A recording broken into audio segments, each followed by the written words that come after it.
வரக்கூடிய மார்ச் மாதம் 6ஆம் தேதி 2026 வெள்ளிக்கிழமை சனி பயிற்சி நடக்குதுங்க.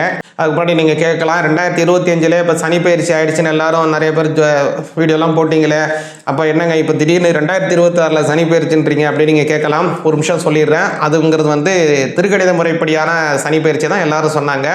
நம்ம அது மாதிரியான சனி பயிற்சி எதுவுமே சொல்லலை. நம்ம சொல்லக்கூடியது எல்லாமே வாக்கிய முறைப்படி தான். நம்ம மட்டும் இல்லைங்க, பல பஞ்சாங்கங்கள், நம்மளோட ட்ரெடிஷ்னலாக இருக்கக்கூடிய பல பஞ்சாங்கங்களாக இருக்கட்டும், அதுமாரி திருநள்ளாறு கோவிலில் இருக்கக்கூடியதான வழிபாட்டு முறைகளாக இருக்கட்டும், அதாவது நம்மளுடைய தமிழகத்தில் இருக்கக்கூடிய நவகிரக கோவில்கள் எல்லாமே வாக்கிய முறைப்படி தான். அதனால் உண்மையான சனி பயிற்சிங்கிறதே இப்போ வரக்கூடிய மார்ச் மாதம் 6ஆம் தேதி 2026 வெள்ளிக்கிழமை தான் உண்மையான சனி பயிற்சி. அதற்கான பலன் எப்படிங்கிறத பார்ப்போம். உங்களுக்கு அதுக்கு முன்னாடி இந்த சனி பயிற்சினாலே உங்களுடைய ஜாதகம் எப்படி இருக்கு, உங்களுக்கு என்ன மாதிரியான நன்மை தீமைகள் இருக்கு, எந்த விஷயத்திலாம் கவனமா இருக்கணும், தனித்துவமா உங்களுடைய ஜாதகத்தை பார்க்கணும் அப்படின்னா கீழ்காணும் நம்பர்ல அடியன்ட்ட உங்களுடைய அப்பாயின்மெண்ட் வாங்கிக்கிட்டு ஒரு தடவை உங்களுடைய ஜாதகத்தை அலோன்ஸ் பண்ணிக்கலாம். சிவாய நமஹா. முப்போதும் திருமேனி தீண்டும் ஆதி சைவர்கள் குலத்தில் சுந்தரமூர்த்தி சுவாமிகளின் வழி தோன்ற திருவான்மையூர் அடியார்க்கு அடியன் சந்தோஷ் திருமேனி சிவாச்சாரியார். நேயர்கள் அனைவருக்கும் அன்பான வணக்கம். விருச்சிக ராசியாகிய உங்களுக்கு இந்த சனி பயிற்சிக்கான பலனை பார்ப்போங்க. சனி பயிற்சி பார்த்தீங்க அப்படின்னா விருச்சிக ராசிக்காரங்களுக்கு ரொம்ப ரொம்ப ரொம்ப அமக்கலமான காலமாக அமையுதுங்க. இந்த சனி பயிற்சினாலே நல்லது நடக்கக்கூடிய, அதிகப்படியான நல்லது நடக்கக்கூடிய ராசிகளில் மிக முக்கியமானது விருச்சிக ராசி. ஏங்கிறது தெளிவாக சொல்கிறேன்.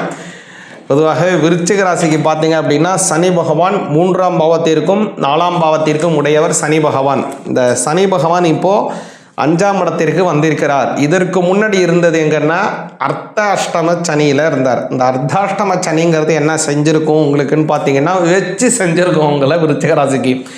அதனால் கொஞ்சம் நஞ்சமான கஷ்டம்னு சொல்ல முடியாது, வெளியில் சொல்ல முடியாத கஷ்டங்கள் பல, சொல்லக்கூடிய கஷ்டங்கள் சில, அப்படியான சூழ்நிலையை விருச்சிக ராசிக்காரங்களுக்கு கொடுத்துருக்கோம். இப்போது வந்திருக்கக்கூடிய இடம், அப்போது 5ஆம் இடத்திற்கு வந்திருக்கார் இல்லையா சனி பகவான், அது விருச்சிக ராசிக்காரங்களுக்கு ரொம்ப ரொம்ப ரொம்ப நல்லது, ரொம்ப ரொம்ப நல்லது. அதனால் நீங்கள் பட்டு கொண்டிருக்கக்கூடிய கஷ்டங்கள் நிவர்த்தி அடைவது மட்டும் அல்ல, அதை தாண்டி பல நன்மைகளும் உங்களுக்கு நடக்க போகுது. அதாவது ரொம்ப கொலைப்பட்டினியாக 2 நாள் இருக்கிறவனுக்கு ஒரு நாள் சாப்பாடு கிடச்சிது அப்படின்னா என்ன சொல்லுவான்? ரொம்ப சந்தோஷம்னு சொல்கிறது ஒரு பக்கம், அவனுக்கு இருக்கக்கூடியதான பசி நிவர்த்தி அடைஞ்சது, அவனுடைய துன்பம் விலகி இருக்கு அப்படிங்கிறது ஒரு விஷயம் இல்லையா? இப்போ அது மட்டும் இல்லாமல் வட பாயசத்தோட ஃபுல் பெஞ்சில் 64 பக்ஷணங்கள் எல்லாம் செஞ்சு எல்லா விதமான சுவைகள் சுவைகள்லையும் நமக்கு சாப்பாடு போட்டால் எப்படி இருக்குமோ, அவனுக்கு எவ்வளோ திருப்தி அடைவானோ அப்படியான ஒரு திருப்தி விருச்சிக ராசிக்காரங்களுக்கு கிடைக்க போகுது. ஏன் அப்படி சொல்கிறேன்னா, நீங்கள் அனுபவித்திருக்கக்கூடிய கஷ்டங்கள் விலக போகுது, நல்ல பலன்கள் அதிகமாக கிடைக்க போகுது. என்னென்னங்கிறத நான் முதல்ல சொல்கிறேன். முதல் விஷயம், விருச்சிக ராசிக்காரங்களுக்கு சனி பகவான் 4ஆம் அதிபதி 5ஆம் இடத்துல வரார். அதனால் என்னன்னு கேட்டிங்கன்னா, வீடு பாக்கியம் உண்டு. ரொம்ப நாளாக வீடு வாங்கணும், அல்லது வீட்டில் ஏதோ ஒரு கடன் இருக்குது, அந்த வீட்டு கடனை நிவர்த்தி செய்யணும், வீடு கட்டி கிரகப்பிரவேசம் செய்ய வேணும், இந்த வீட்டின் மேல் இருக்கக்கூடியதான சில பிரச்சனைகளை நிவர்த்தி செய்யணும், இந்த வீட்டு மேலே கேஸ் இருக்குது, இதையெல்லாம் நம்ம ஜெயிக்கணும், அல்லது பூர்வீகமாக இருக்கக்கூடியதான அந்த சொத்தில் ஏதோ வில்லங்கம் இருக்குது, அந்த வில்லங்கத்தில் ஏதோ ஒரு பட்டா சிட்டா அடங்கல் இதில் இருக்கக்கூடியதான அந்த விஷயத்தில் நம்ம பேர் இல்லாமல் வேறு பேர் மாறி இருக்குது, நம்ம பேரில் அதை மாற்றிக்கணும், இந்த மாதிரி ஏதோ ஒரு லேண்டு பிரச்சனை இருக்குது, அந்த லேண்டு சார்ந்த பிரச்சனை நிவர்த்தி ஆகணும். ஒரு வாடகை வீட்டில் இருக்கீங்க, அது சொந்த வீடு போகணும், இல்லை சொந்த வீட்டில் இருக்கீங்க, அந்த வீட்டு பேரில் பிரச்சனை இருக்குது, இந்த மாதிரி வருதுன்னா அந்த பிரச்சனை சால்வ் ஆகுங்க.